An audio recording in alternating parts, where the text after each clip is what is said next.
Hello, I'm just testing the mic.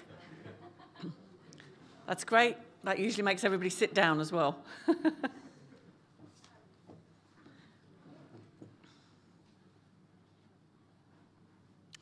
Tēnā koutou katoa. He mihi tino mahana kia koutou. No mai haere mai tēnā hui whakahira hira. Nō reira tēnā koutou, tēnā koutou, tēnā koutou katoa. Welcome everyone to Nicola's colleagues, family and friends. And good afternoon everyone, and thank you for coming to this professorial address, Who We Are and How We Work, an untapped resource in rehabilitation. I'm delighted to introduce to you Professor Nicola Kayes, Associate Dean Research in the Faculty of Health and Environmental Sciences and Co-Director of the Centre for Person-Centred Research. Professor Kayes joined AUT, the AUT whānau, in 2005 as a research officer in the Health and Rehabilitation Research Institute. In her time at AUT, Nicola has forged an outstanding career as a first-class researcher, academic and leader. This is evident in the numerous honours and awards that have been bestowed upon her, including here at AUT, the Vice-Chancellor's Emerging Researcher Excellence Award in 2011 and the Vice-Chancellor's Research Team Award for Excellence in 2018. With a background in health psychology, Nicola's research has applied in a rehabilitation context to improve outcomes for people with injury and illness. Nicola's background has given her a unique perspective on how people think, feel, behave and respond following illness and injury. And our understanding that and addressing that in rehabilitation can improve their outcomes. In this professorial address, Nicola will share insights from her research, unpacking person-centred practice, therapeutic relationships, engagement and psychosocial experience in rehabilitation after injury or illness. She will show how a focus on who we are and how we work has the potential to challenge rehabilitation structures and processes, including what is legitimised as core rehabilitation work and what constitutes for people a good outcome. So without further ado, I'd like to present to you Professor Nicola Kayes.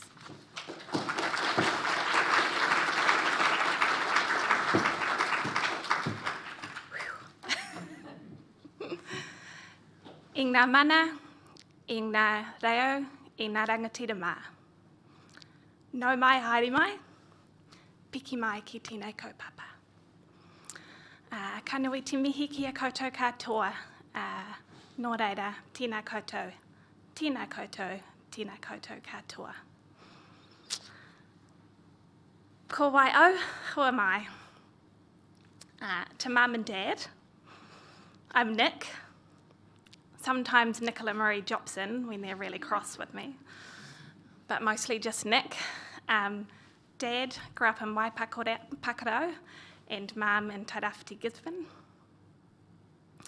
I am wife to David of almost 20 years.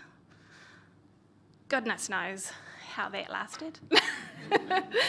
And Mum to Jaden, who's hiding a little bit further in the audience, and Kobe, who's sitting in the front row.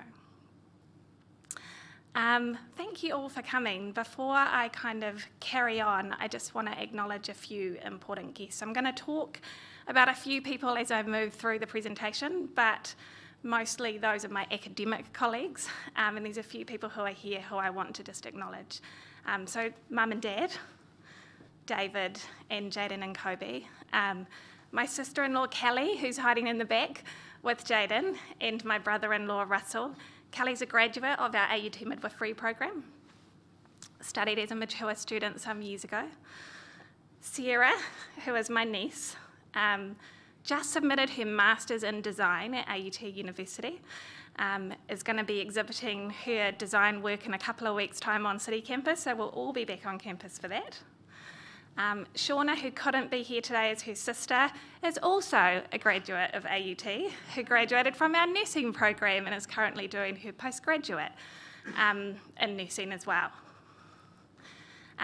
Abby, who is one of my long-term university friends here today, who I've known since my first year of university, and Pete and Michelle, who are sitting over here, good friends of mine. Peter is doing his honours program in psychology at AUT University.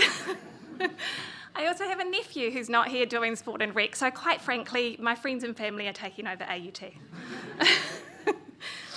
Clearly, I advocate for AUT quite a lot. So it's always really hard to think about what to talk about in an address like this. There's so many people and projects that I could talk about. Some of the people I've just introduced you to are up in these pictures, but there's also many of you in the audience who are in these pictures as well. This is a reflection of a number of projects and people that have been important to who I am as an academic. I could talk about everything, but I suspect my 14-year-old will be very impatient with me if I carry on talking about everything. And so I will try and keep it contained. One of the things I thought I should say is you will hear me talk a lot about PCR. PCR is essentially the Centre for Person-Centred Research. That has been my home since I've been at AUT since 2005. It's not PCR test. It's the Centre for Person-Centred Research. So if you hear me say that, you know what I mean. So when I was thinking about what I could possibly talk about, of all the things that I could talk about today, I kept coming back to this. This is a paper that Kath McPherson and I wrote in 2012. It was for a special issue of a journal that was focused on rehab technologies in practice. And the kind of rehab technologies they were talking about were things like virtual reality, gamification, assistive technologies, all of those cool whiz-bang things that are interesting and fun for people. However, we wrote a pretty different paper from the rest of the papers in that special issue, and we played on the word of technology, and we talked about human technologies as a key technology that we already have at our disposal. So we could focus on all of these wonderful technologies of the future, but if we fail to hold on to these technologies that we already have at our disposal, then we may miss the mark. And so when I thought about what I could talk about today, this is the core thread that I kept coming back to, and this is what has inspired the name of my talk today. So, I'm going to talk through these 4 things, and as I do, I'm going to share some of the projects that I have been engaged with over the years, but also some of the people that have been important to me in my academic career. But how did I get here in the first place, I guess? I often talk about my research career as serendipitous, and in many ways I still think that that is true, but I think to say it's entirely serendipitous would mean that I miss the opportunity to acknowledge the key people and key turning points that have led me here today. So I'm going to share a couple of these with you as things that kind of really turned me in this direction, I guess. The first are, Mum, Dad, and my brother Aaron. My brother's in Brisbane, so he couldn't be here today. But I think my brother and I were really fortunate to grow up in a family and with parents who deeply valued education, even though they didn't have the same opportunities themselves when they were growing up. So university was not a question. I just assumed that I would go to university, and I'm not sure why, because my brother was the first in our family to attend and graduate from university. So I followed in his footsteps, but it was never a question for me because Mum and Dad wanted us to have opportunities that were not available to them. My brother, he did help me in a couple of ways. He got me through school certificate maths for sure. He gave me through pep talks when I was studying for stage 1 statistics. In true brotherly fashion, he also told me and advised me strongly against enrolling in a Bachelor of Arts because his friends commonly referred to it as a bugger all degree. Now, I don't believe that is true. However, it was what led to me ultimately enrolling in a Bachelor of Science in Psychology rather than a Bachelor of Arts in Psychology at the time. And that also is what made it possible for me to eventually enrol in a Masters of Science in Health Psychology. So I guess there's these tipping points and turning points as you move through life, and that was one of them for me. The second thing that's important is that in my third year of my psychology degree, I took a paper in health psychology. I'd never heard of health psychology before. I didn't really know what it was. I didn't really understand what it was. It was a fairly new field of psychology at the time. But I loved it. I really, really enjoyed this paper. And it really resonated for me because at the time I had an auntie who was living with chronic progressive multiple sclerosis, and it kind of gave me some insights into what that might be like for her. And so when I finished my third year in psychology and I was trying to think about what I might do with my life, I thought, I'm not sure that a bachelor degree in psychology gets me into very many job options, so I think it makes sense for me to move on to masters. And I applied for the Masters in Health Psychology. It was the first time this degree had ever been offered at the University of Auckland, and I was really fortunate to get a place, one of only 12 places on that program. I didn't get it the first time round, I didn't get an offer, but I was really lucky that someone turned down their place in the program, which meant that a place opened up for me. Turning points. That led to me ultimately finishing my Masters in Health Psychology, and in my research thesis I explored how health beliefs and illness beliefs impacted on how people with multiple sclerosis adjust and make sense of their illness, so inspired by my auntie's experience. I was supervised by Rona Moss-Morris, who is an occupational therapist by background, who retrained in psychology. And she, at the time, was doing some teaching within the OT program at AUT. And so my first exposure to AUT was way back then when I was finishing my Masters, and I tutored on some of her papers at AUT way back then.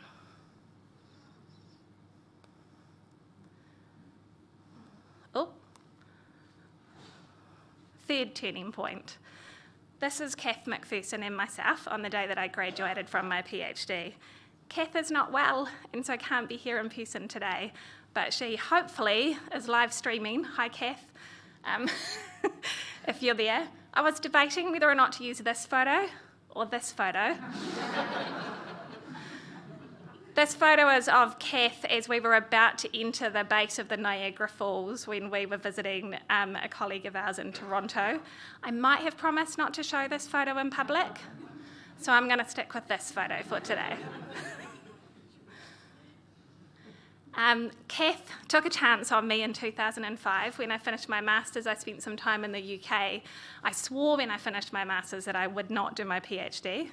I went off into the world, did my big OE over in the UK, met David, got married, lived on a naval housing estate, as David was in the Royal Navy at the time, and I was working for a non-government organisation, and I got increasingly frustrated with working within a system that I had little opportunity to influence or change. And so when I moved back to New Zealand, I was really feeling quite motivated to get back into research because I saw research as a pathway to influence the world in some way. So that's what really led me back into research. So when I came back to New Zealand and I was looking for jobs, I might have sent a letter to Peter McNair at one point because he was the head of the Health and Rehabilitation Research Institute. He said, "Thank you very much, we don't have any jobs available." But very soon after that, Kath advertised for a research officer.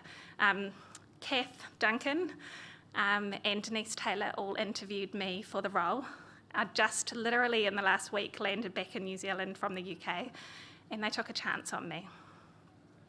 So I was employed in a fixed-term research role at AUT for 3 years. It was a 3-year fixed-term position. I have not left AUT.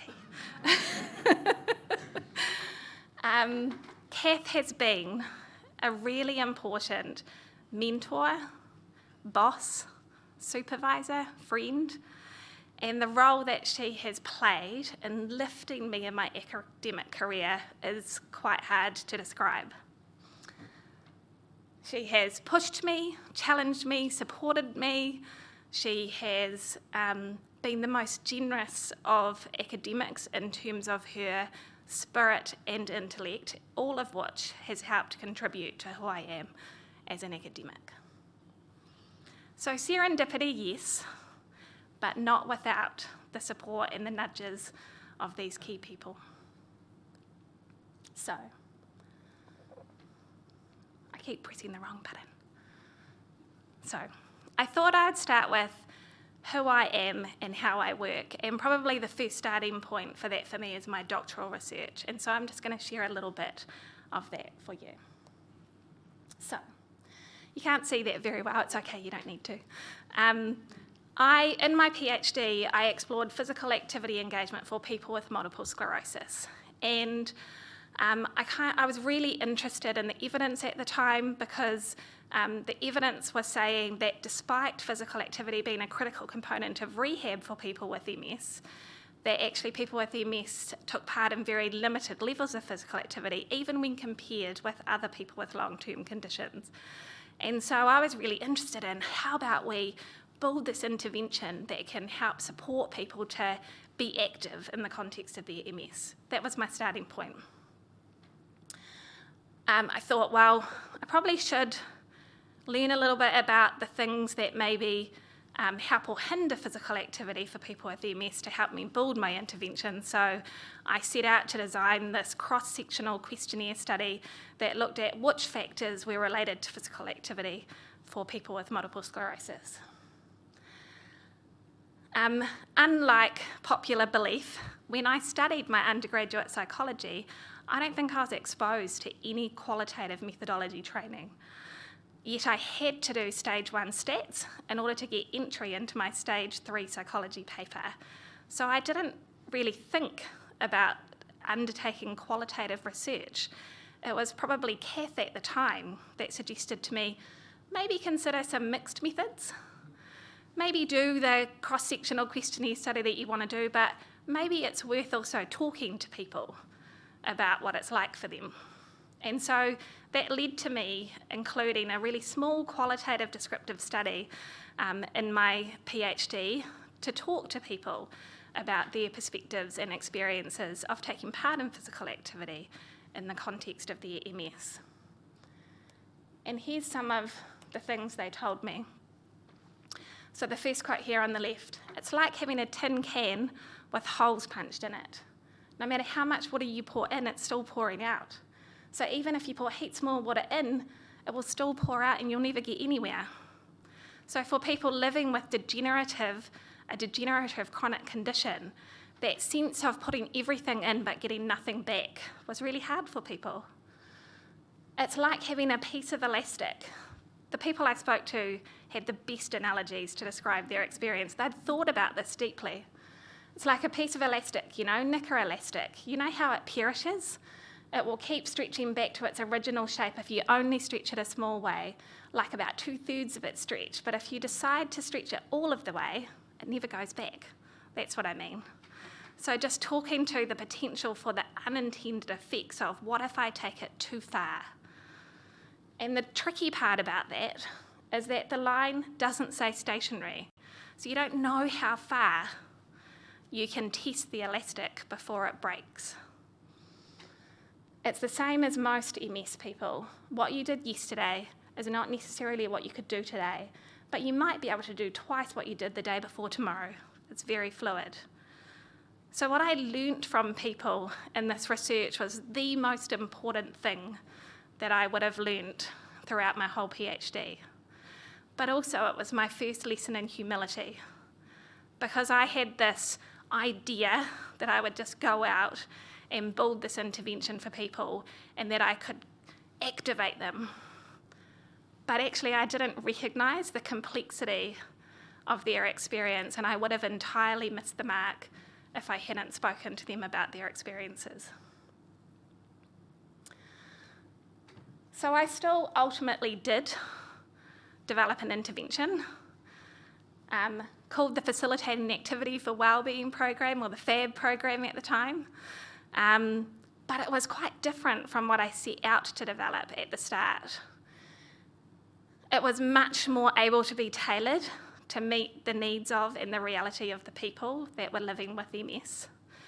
It was designed to be delivered by a physiotherapist, but who took a psychologically informed approach.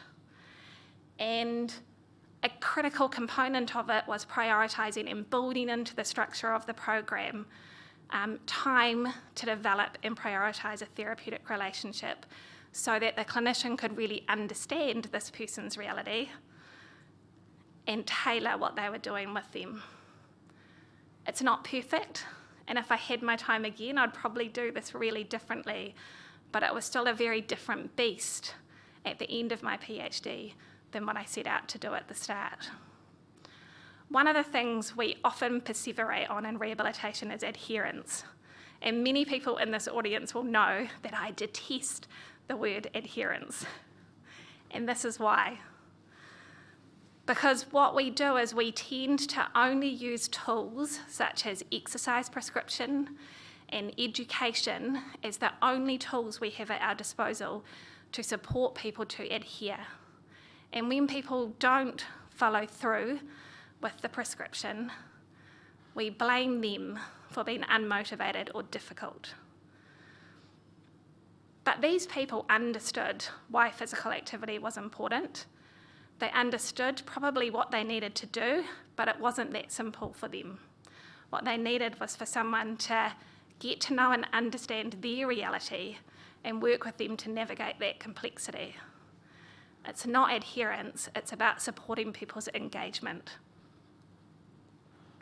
So, I learned many things from my PhD, but there are 3 key things that I took forward into my work and that remain with me to this day.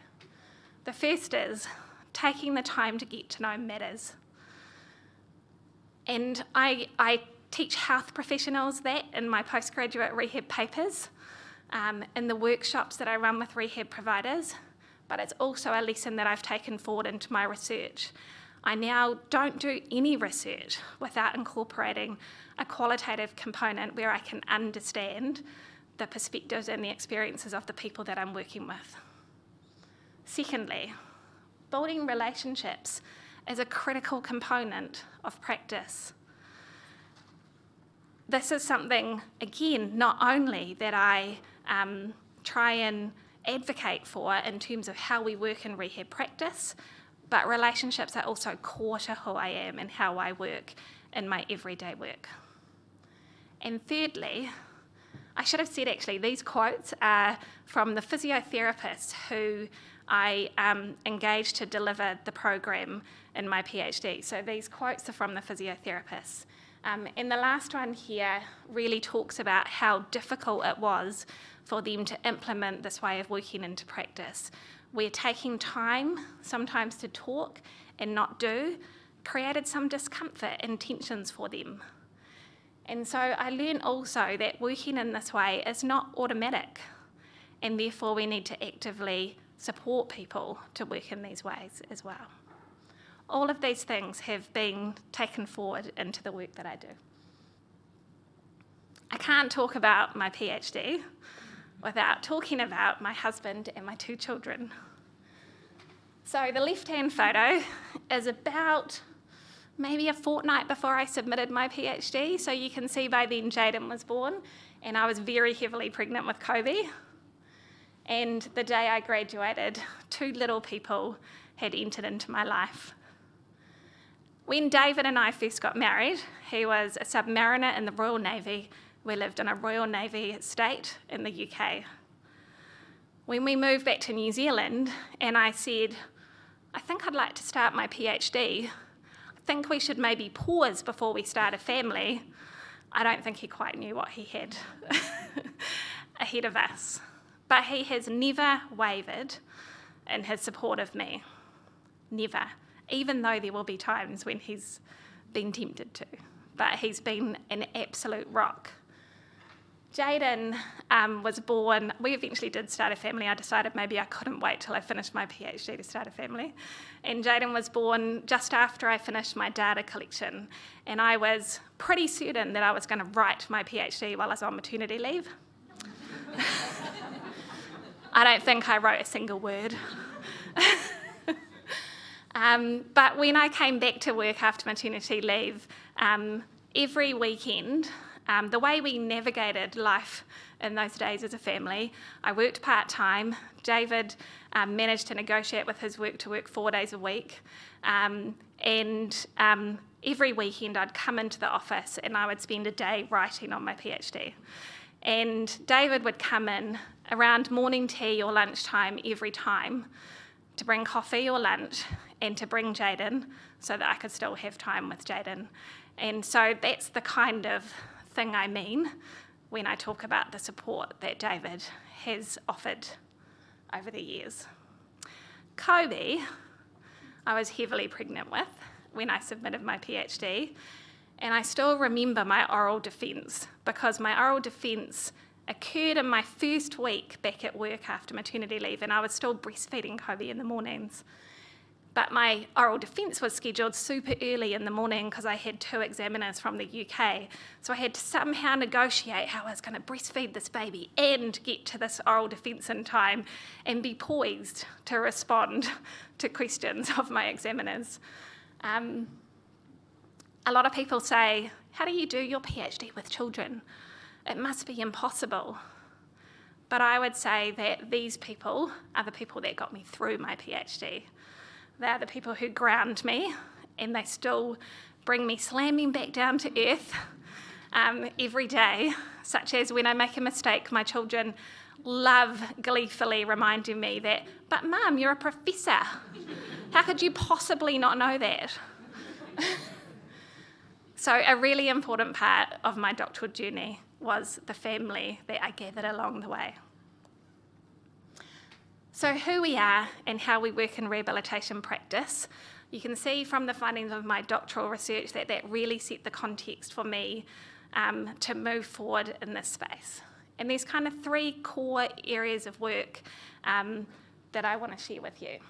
The first is therapeutic connection. So I became super interested in how we build therapeutic relationships in rehabilitation. What actually is therapeutic relationship? How is it different in rehabilitation compared to, say, psychotherapy? Can you measure it? Can you teach it? These are all the kinds of questions that I was really interested in. And there are some key people from the team who have been part of this work. So Christine Cummins is one of those people sitting in the audience. Christine has been with PCR almost as long as I have, so a long time. And she has been an absolute critical part of so many of the projects that we have undertaken in PCR, and she's played a particularly important role in this work. Bobby Jo Wilson, who I don't think is here today. She's here, she's in the back. Hey, BJ. BJ was my first ever summer student who I supervised in 2007, and about a decade later I was able to employ her as part of our research team, and she led some work exploring what matters most to Māori in the therapeutic relationship. Paula Kirsten is the other person in the photo there. Paula I originally met at a rehab conference in 2007 before she moved out to New Zealand a few years later, and so she was a super important colleague and mentor over that time. She left for the United Kingdom again in 2015, but I've had the opportunity to spend quite a lot of time with her over in the University of Brighton, and she remains a super important friend and colleague and collaborator in the work that we undertake. The second area of work that has been pretty important is engagement. This includes, for example, how do we support engagement in rehabilitation, but also how do we support engagement in the long-term process of recovery and adaptation following injury and illness. This work has included really critically looking at core rehab processes like goal planning. It's included bringing some of my health psychology tools and looking at how do we embed behavioural strategies in rehabilitation.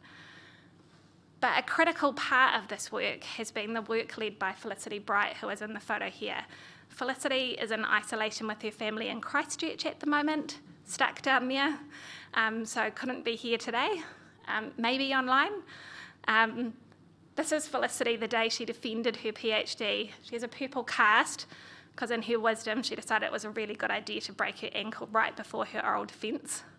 But I had the privilege of supervising both her master's and her PhD, and in her PhD she explored the concept and practice of engagement. And that work has been a really important foundational piece of work to our onwards work in this space. Thirdly, person-centred practice.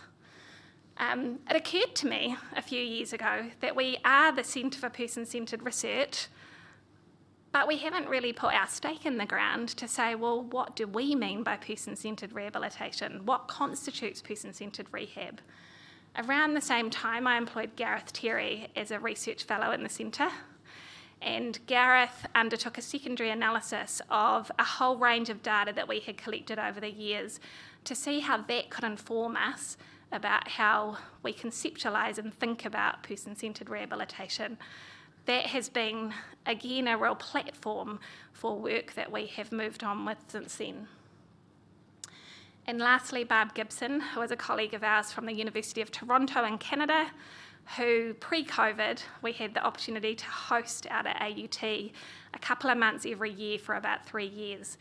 And we collaborated on a series of work that took a critical approach to person-centred rehabilitation, and that work has been hugely challenging for me and really challenges some of my assumptions about what constitutes person-centred rehab.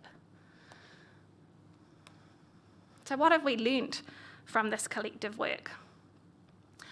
Rather than talk about specific projects, I just thought I'd share 4 key things that have been important and that stick with me, I guess, from this work. The first is relationships are not a nice to have. So no one really debates that relationships are important in rehabilitation, but we do have this tendency to think that they are things that we wrap around the core stuff that we do, rather than being a critical component of rehab in their own right. Our work has really shown us that relationships have the potential to have a potentiating effect on outcome.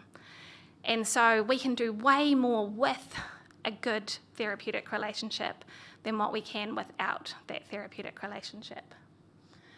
We have found that developing meaningful connections in rehabilitation can contribute and open doorways to understanding in terms of who this person is, what matters most to them, and that enables us to contextualise rehabilitation in relation to a person's past, present and future possibilities. They enable us to build a currency of trust. This is a language that Gareth used in the person-centred rehab work that we undertook to talk about not just the trust that is built between a patient and a provider, but the currency of trust that grows alongside it, which generalises to other professionals in the rehab team or to the healthcare system more generally. Good therapeutic relationships build confidence and trust and belief in self for the person who is grappling with this life-changing experience. It enables them to feel they can do more than what they thought was possible as a consequence. And BJ's work has really showed us that for Māori, it can contribute to a sense of wairua, a deep connection to sense of self, to whānau, whenua and whakapapa, which are all a critical resource for recovery following significant injury and illness. The second thing, engagement is complex and it's a nuanced way of working. Following significant injury, or when people are living with the long-term consequences of illness, it's often a time that is marked by significant impact on self, on personhood, where people have fears about the future, where they have a loss of meaning and purpose. And so that is the context in which rehabilitation occurs. That is the context in which engagement is occurring. And so engagement is inherently a social and relational process. And so every encounter we have as health professionals with clients has the potential for psychosocial effects, both positive or negative for people. So engagement requires this active and ongoing process of sensing, noticing, reflecting, checking, responding, in order to really support that person, where you need to be emotionally attuned, aware and reflexive as a practitioner. And importantly, engagement is two-way.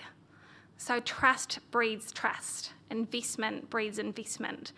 And engagement is not just about the clinician doing for, but also has the potential to have beneficial effects for the clinician. Thirdly, we need to rethink what constitutes professionalism. Health professionals have often ensured professionalism through rigid professional boundaries, through credibility is maintained through their expert knowledge and their technical skills and competence. However, our research has really shown us that more flexible professional boundaries are much more likely to build the kind of trust and confidence that we need in these relationships.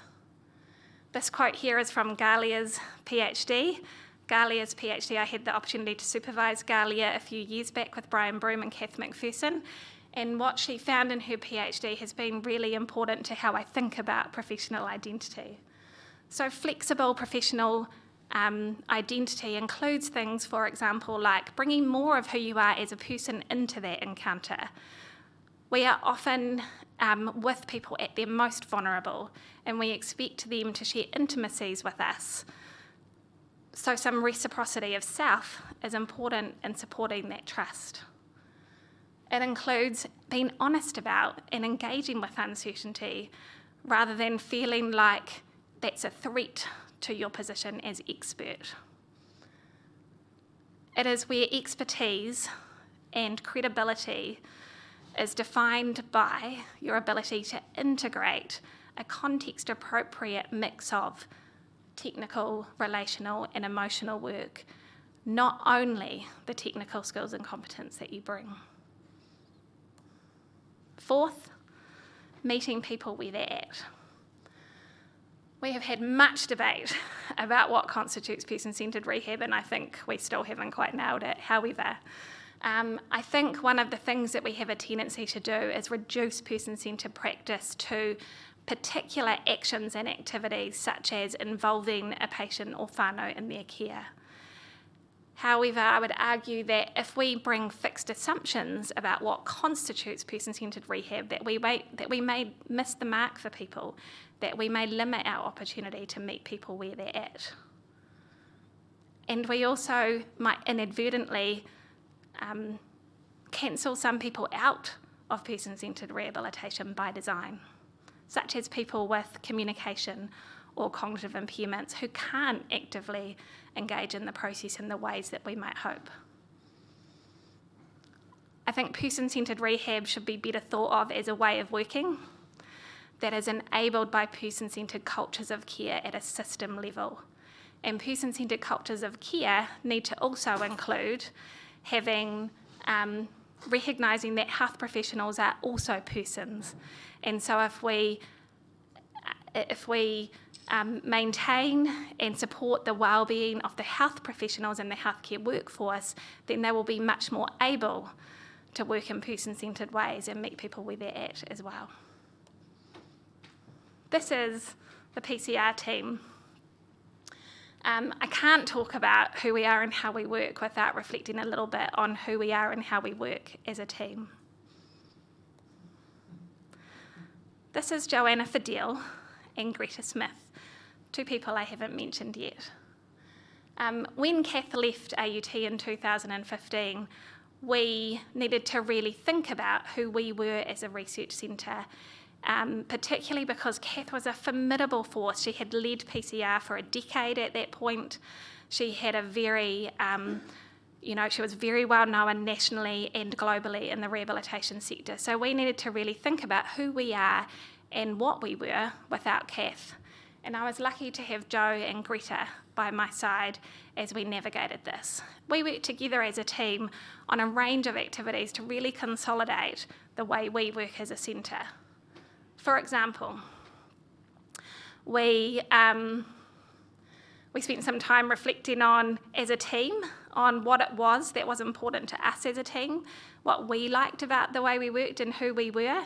Galia helped support some of these discussions at the time, and that led to us establishing these 4 values that are still quite critical to our way of working as a research centre. We spent some time unpacking our aims and purpose and really considering what that might mean for what meaningful impact looks like for us and how do we get there.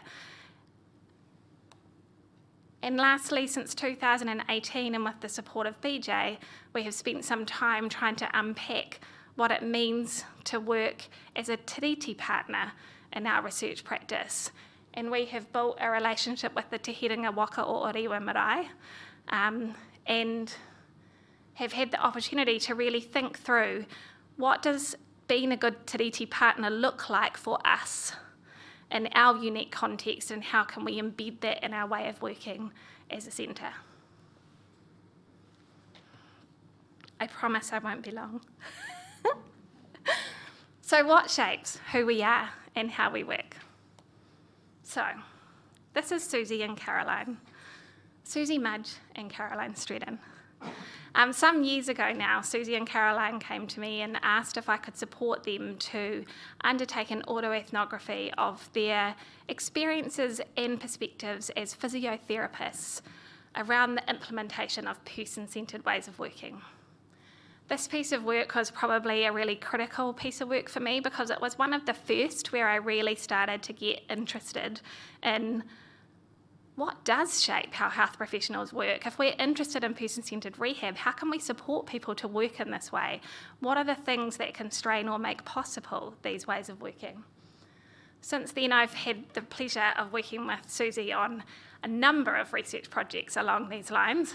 This is Susie in her little slice of paradise, not far from Waihi, where she spends her time regenerating native forest, catching possums, as you can see. But she also is owner and director of a neuro-rehab clinic and works for AUT part-time. This means that Susie brings multiple hats to the discussions that we have.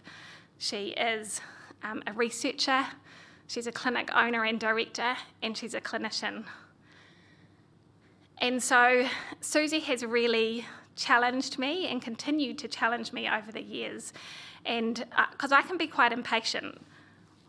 Why is it? It feels so simple to be able to implement person-centred rehabilitation in practice. Why are we not already doing this? What's stopping people? It's so intuitive. And Susie always calmly and routinely reminds me that not only do we need to listen and hear and understand the reality of people in whānau, we need to listen, hear, and understand the reality of clinicians. And I think that's a really important lesson that I've needed to keep reminding myself of in my work. The first Health Research Council project that I had funded as principal investigator sought to really build on the work that we'd done with Susie and Caroline.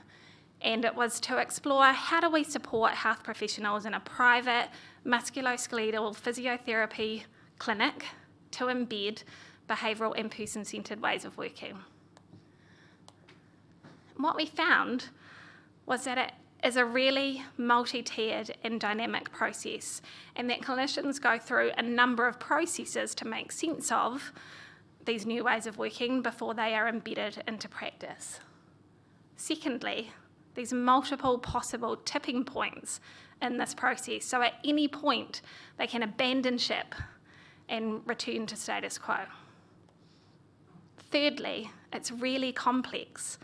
So at each of these stages, there's a whole range of conditions and consequences that inform the likelihood that they will keep going or drop off. And so the kinds of tools that were way more likely to be integrated into practice were the ones that already had a sense of fit with their existing way of working, that were simple and intuitive, and that could be integrated into their usual workflow.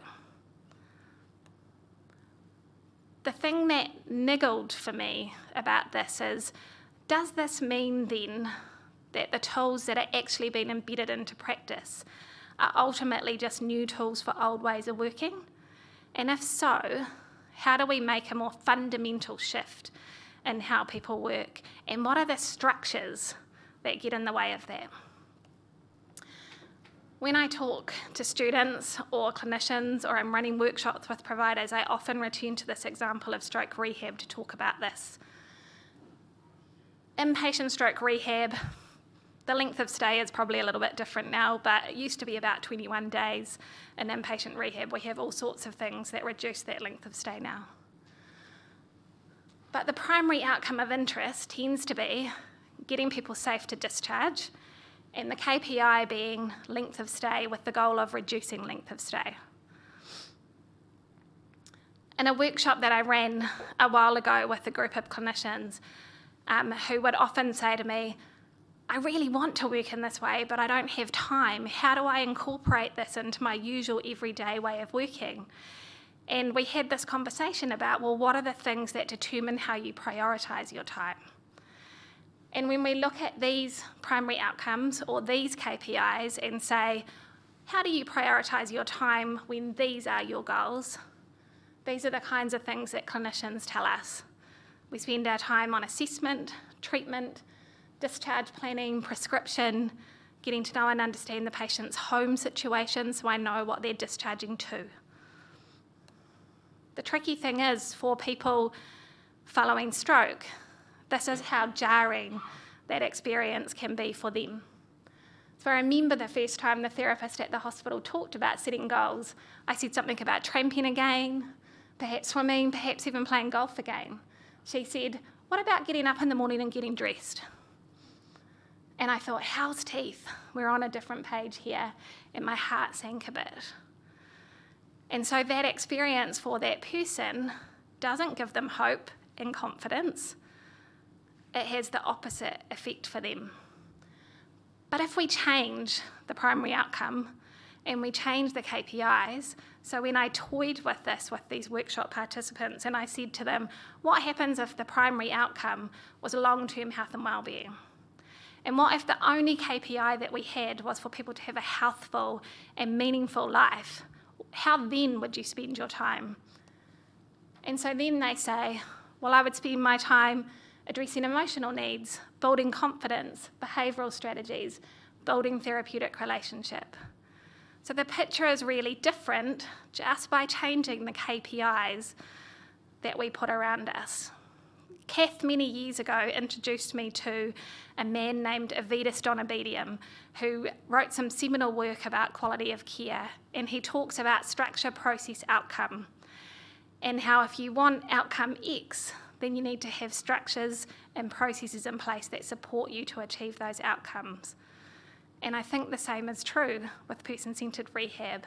If we want person-centred rehab, we need the structures and the processes to enable and support that way of working. Finally, last section, who and how we are and how we work in rehabilitation research. If we want to achieve meaningful outcomes for people and for our research to have meaningful impact, then we need to challenge some of our conventions that we have held on to in research for so long. These people here are the first cohort of people with brain injury who we employed to provide peer support to people new to injury. This photo was taken maybe around February 2020, so right before everything shifted in our world. So this has been an incredibly challenging project at the best of times. But this particular project took 3 years to get funding.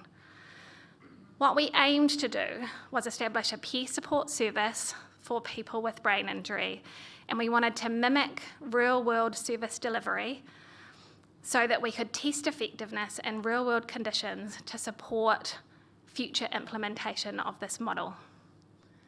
However, our proposal was assessed alongside the gold standard randomised control trial.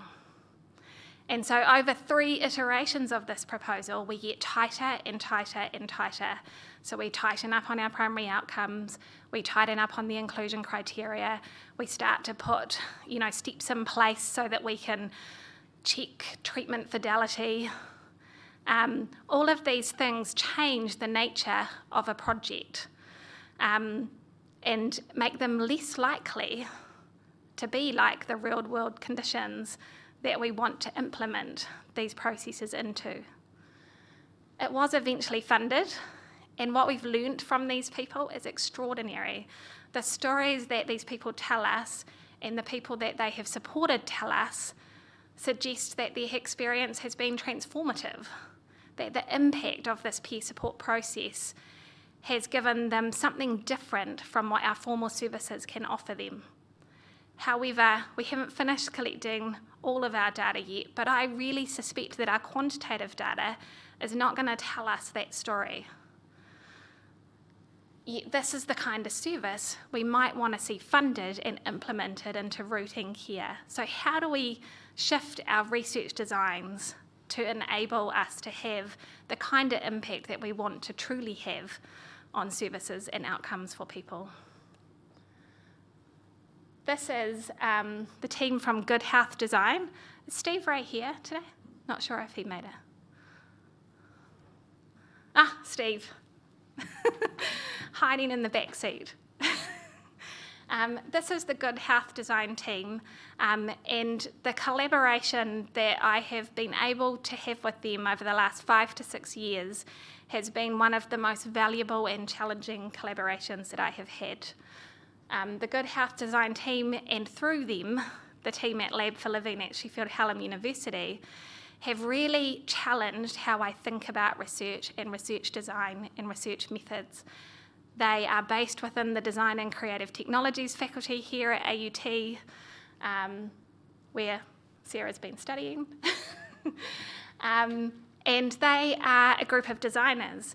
And I first met them in 2015 when I took over a project from Kath when she left AUT, which was aiming to co-design this interactive website for people with mild cognitive impairment. And at the same time, Susie and I were working on this Living Well Toolkit project, and we reached out to Steve and team to say, is there a designer that could help us with the design of this Living Well Toolkit that we've been working on? During this time, I learned a whole new language: wireframes, personas, prototyping. I learned about new methods, creative activities, thinking through things, collective making. But I also learned, and it was another lesson in humility for us, I think, that design is not just about the product, but it is itself a process with its own unique set of tools and methods. And we had taken that for granted when we first set out in collaboration with Steve and team. Our experience of collaborating with them on these projects, but also at the time Steve's work that he was doing at the time in a hospital-based design lab, led us to undertake a piece of work together with the PCR team and the Good Health Design team to really reflect on our experiences of navigating this design for health collaboration. And of course we found that health and design have fundamentally different starting points. Health is much more rigid, quantitative, bureaucratic. Design is much more ambiguous, creative, generative. I think we can learn a lot from our design colleagues in rehabilitation research, and we may be more effective at achieving meaningful outcome if we draw more on those collaborations in our work. My last set of photos. the rehab team. Rochelle, front and centre. One of the things that I have most valued about working in rehabilitation in New Zealand is that we have a pretty small community of rehabilitation researchers on the grand scheme of things. And it doesn't matter what university you are from, we all have the shared goal of advancing knowledge and practice in rehabilitation. And so there are key people here, William Levac, Rochelle Martin, who's here from Christchurch tonight, Deb Snell, Jean Haysmith, Will Taylor. These are all people who have had a really extraordinary influence on my career and who I've had the privilege of collaborating with over the years. But it extends beyond the New Zealand rehab community. We have colleagues in Australia, some of whom I think are going to be online right now, possibly some people from Rail Monash, so hello to those people if you are online. We have people who I think we're trying to set their alarms from the University of Brighton this morning to get up at some ungodly hour of the morning to come online as well. We have this global community of rehabilitation researchers who all collaborate and work closely together. And I can't begin to name all of them because there's so many people who form part of that community, but they're people that I am really grateful to have had the opportunity to work with. So it's hard to talk about rehab research without talking about some of these people. So, with that, I've talked about many people and projects. I know everyone's probably desperate to go and have a drink. I hope that it's given you a flavour of who I am and how I work, but also of the substantive work that I've undertaken over the years, as well as the people that have been part of that journey. And before I finish, I'm going to invite the PCR team up, and we're going to share our PCR waiata with you to finish. Feel free to join if you fancy. We're going to go away from the microphone. No one wants to hear my singing.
Wow.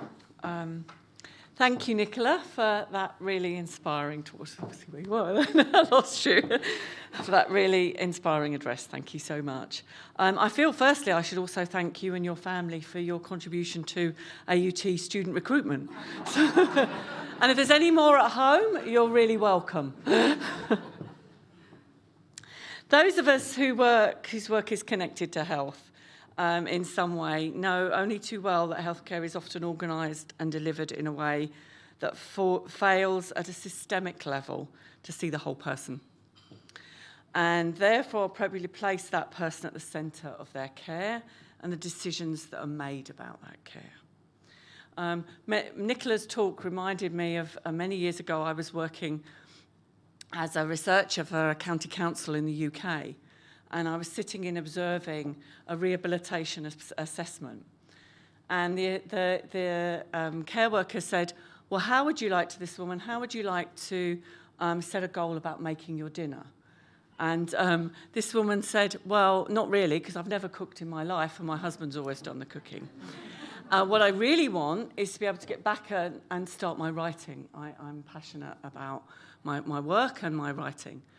And the health professional looked down the assessment tool that they were using, which clearly didn't have writing on it, and went, "How do you feel about ironing?" Which, it was exactly the kind of mismatch and the lack of focus on the lived experience and the lack of focus on developing the right relationship that is at the heart of Nicola's work and illustrates exactly why her work is so important. Nicola's work cuts directly to the heart of the kind of research in our faculty, and as a Dean of the Faculty of Health and Environmental Sciences, I'm particularly proud of, because it's the type of work that we should be delivering and undertaking, work that is of societal benefit that serves our communities. I also want to take this opportunity, and Nicola didn't mention this aspect of her role, but acknowledging the outstanding contribution that Nicola makes to leadership in the faculty.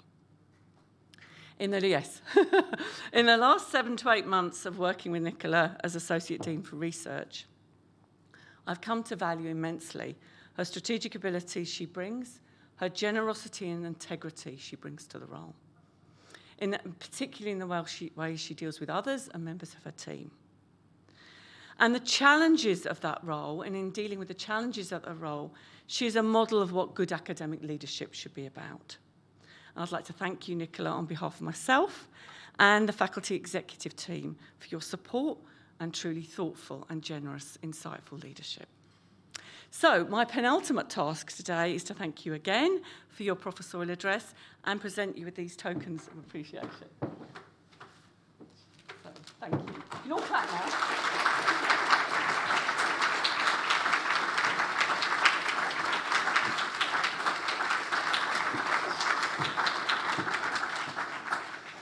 So, my final task is to thank you all for coming this afternoon. I hope you really enjoyed Nicola's talk as much as I did.